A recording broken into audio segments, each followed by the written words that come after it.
Welcome back to Jach and Zack YouTube review.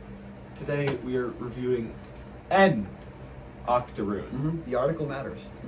Yes, it is different from our last review of the Octoroon.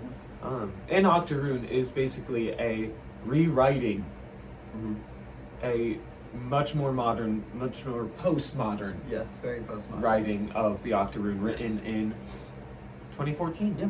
Our playwright is Brandon Jenkins, who is also in the play as BJJ. He is a black playwright, rewriting the Octoroon in modern day. He not only does he play himself, BJJ, in the play, he also plays George and McCloskey. Yeah. Can you expand upon that and the many other things that people are playing in this play? Yeah, so we have, from the original The Octoroon, we have the characters George, McCloskey, Zoe, Minnie, Dido. Yeah. Minnie and Dido, who were simply just slaves, very, very unimportant characters in The Octoroon, are now honestly two of like the main characters. They're almost like, they're watching everything go down and they're making fun of all of it. You still have Winoti. Yes. And Pete, Paul, and then we lose Scudder. We pick up the assistant to BJJ, who would be like basically the crowd sometimes. And we get Dion. Yes. Dion in his aka the playwright Irish, of the Octoroon, in all of his Irish glory. Yes. And I do want to make it clear, when I say that the playwright BJJ plays George and McCloskey, I mean he puts on whiteface. So let's talk about that. Yeah. So in the terms of this theme that is brought forward in An Octoroon, in what ways, like, are they similar? In what ways are they different? If you'd like to expand. Well, I think the theme is still very similar. Being the denial of basic human rights, the identity of black people and all people of color, and the importance of that identity. Except in the case of An Octoroon, it is showed much more appropriately, much more in a modern sense, where it is people of color reclaiming these roles that were originally white people in blackface. And I think that really is the importance of BJJ playing characters in whiteface, is to show how absurd this would have been back then, and how absurd that, like, the idea of putting someone in a different face basically takes away any importance from their characters, because George and McCloskey are the most unimportant characters in the show. In Octoroon. And having like a very intense court scene between the same character on stage is obviously going to be seen as very comical, and that is how the climax of this story is. We see that George and McCloskey are both fighting for Zoe and the ownership of Zoe, and as our wonderful Jack was playing the same character, he was seen fighting against himself, which I had a very hard time not finding myself laughing at that, just because of like the idea of having the same person play the same person. By putting himself in whiteface, it is kind of it's reforming the discussion of race in a way that shows the absurdism, as we were talking about.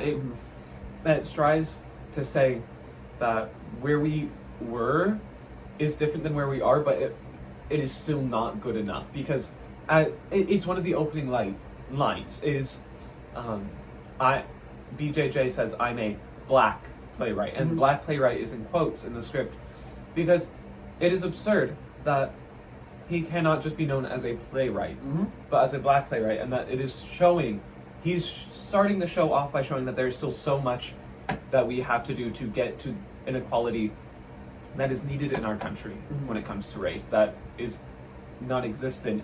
Even if we're no longer doing blackface, that shouldn't be like the bar is not doing blackface. Yes. Yeah. 1000%. Kind of based off of that, and like bringing things forward into like modern and postmodernism, the slave characters were actually seen in talking in like very contemporary vernacular. I played Ditto, and I was very much having to speak in a way that is very similar to like how we would hear like people on the street speak, and it's very jarring to hear every other character really in the play kind of speak in a way 1850s. Yeah, 1850s way of the Octoroon, like lines being pulled straight from the script. The character of Pete, who was the old house slave in the Octoroon, who was a he liked being a slave. That's how he was written. Was he loved his masters and he loved the situation he was in. His dialogue and the way he spoke was pretty much taken from the Octoroon and put into an Octoroon, which I feel like is an important thing to say. Is that he's still showing the racial stereotypes that existed, but this time with people of color. Yes. Portraying those stereotypes to show how even more absurd it is. And to go along the lines of when we were doing this read-through so that we could understand the play, having these two characters, Minnie and Dido, speak in this contemporary vernacular shows that it creates a sense of humanization to slaves. That they didn't just talk about how hard their life was or how bad slavery was, but that they had their own personalities, their own hopes and dreams, their own life. Yep. It definitely was very. It was very not. I would not ever use the word fun to describe this, but seeing it was very different from reading the Octoroon. Yes, very important. So tell me your opinion on the piece. As compared to the Octoroon, are you done? That's okay. Take your time. I'm good now. Yeah. As compared to the Octoroon or not, I want to know how you felt about this piece. I think this is an amazing play. Yes. I think it discusses race in the way that it should be discussed, whereas the Octoroon discusses it in all the bad ways. This is showing how absurd those bad ways were and how to better ourselves from that. I resonated very much with every time BJJ and the playwright of the Octoroon would interact with each other. It was always a debate on what theater was and what talking about race should be in theater, and that resonated with me because they were having that discussion as a part of the show and not something where you just want to go away thinking about it. They talk to the audience and they say, why is it the way that it is? And I like that it forces the audience to actually think. Talking about the story that resonated with me, I really resonated with the contemporary slave dialogue. I believe that helped me stay very involved in this show. I was very much able to follow talking about slaves having their own lives. I think this is a very, very important commentary on how dehumanizing slave actors or acting slave is and was in the 1850s, and how they were just belonging to a white person. I mean, of course they have to dehumanize slavery in so much literature, especially when it's written by white people, because if you don't dehumanize it, then you realize how awful it is. You realize that these are people who are enslaved. They are not objects, they're not things, they're people, fully fledged people. And so in order to not have to feel that towards the people when writing about them, you have to dehumanize them, which is absurd. It is absurd that is how we've coped with the slavery in America, is by dehumanizing it.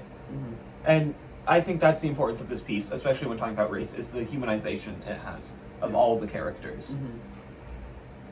I think this piece is very important to read in succession with the Octoroon as well. When reading the Octoroon first and then reading this, it is very eye-opening in a way that is oh, I've already heard this story, but it's a very different telling of the story, with a lot of backstory as well, with the playwright of Dion. Having Dion in this cast is a very very bold move that is very obviously very intentional. Because we didn't mention this earlier, but Dion on stage puts on red face to play Winoti.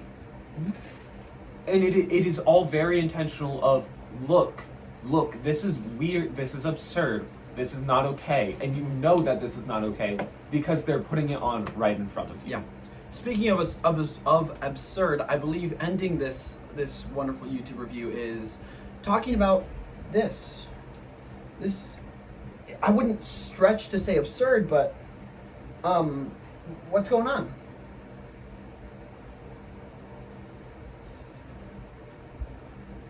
Yeah, that's fair. Thank you so much for watching.